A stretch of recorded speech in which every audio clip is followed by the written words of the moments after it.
હવામાન વિભાગ દ્વારા 3 દિવસ ભારે પવન ફૂંકાવાની કરેલી આગાહીને લઈને સુરતમાં મોડી રાત્રે મિની વાવાઝોડું ફૂંકાયું હતું અને અનેક જગ્યાએ વૃક્ષ પડ્યા હતા।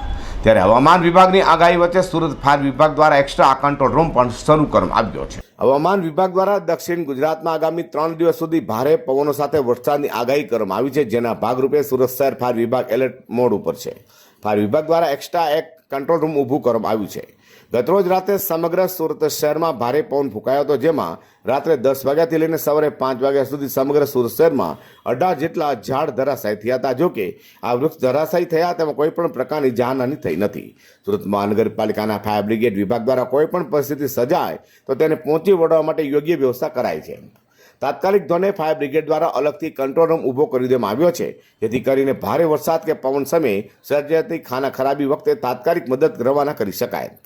ફાયર બ્રિગેડ અધિકારી દીપક રૂકમાલે કહ્યું હતું કે તાત્કાલિક આ વ્યવસ્થા ઊભી કરાઈ છે। તમામ કર્મચારીઓ એલર્ટ મોડ પર રાખી દેવામાં આવ્યા છે, જેથી કોઈ પણ કામગીરી હોય તો તાત્કાલિક કરી શકાય। સાથે લોકોને કોઈ અગવડ ન પડે તે માટેની વ્યવસ્થા પણ કરી દેવામાં આવી છે। ફાયર કંટ્રોલ ઇન્ચાર્જ છું, ફાયર ઓફિસર દીપક સપ્તાહ। શું છે કંટ્રોલ રૂમ ચાલુ કરવામાં આવ્યું છે? શું છે કંટ્રોલ રૂમને વિગતને કેવી રીતે ચાલુ કરવામાં આવ્યું છે? એ હાલમાં હમણાં 3 દિવસની ચોમાસાની પવન ફૂંકાવાની આગાહી છે, વરસાદની। એ આગાહીના હિસાબે ફાયર બ્રિગેડ તો તંત્ર એલર્ટ જ છે। એક ઇમરજન્સી કંટ્રોલ રૂમ હમણાં તાત્કાલિકમાં અર્જન્ટમાં ચાલુ કરવામાં આવે છે। 3 દિવસની આગાહીને લઈને તંત્ર કેટલા અલર્ટ છે ને આ સુધી કેટલા કોલ આવ્યો? તંત્ર તો આપણું ફાયર બ્રિગેડ એમ તો 24 કલાક એલર્ટ જ રહી છે।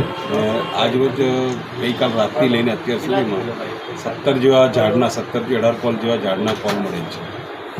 આપણે આ આગાહીને લઈને કેટલા જવાનો અને કેટલા ઓફિસરો તૈયાર છે? ફાયર ટોટલ સ્ટાફ તો એલર્ટ જ છે। કોઈ બહારથી ટીમ બોલાવવામાં આવી છે? ના, અત્યાર સુધી એવી કોઈ પરિસ્થિતિ નથી આવી કે બહારથી ટીમ બોલાવવી પડે। નીચા વિસ્તારોમાં પાણી ભરે એના માટે શું રક્ષા કરવામાં આવ્યું છે?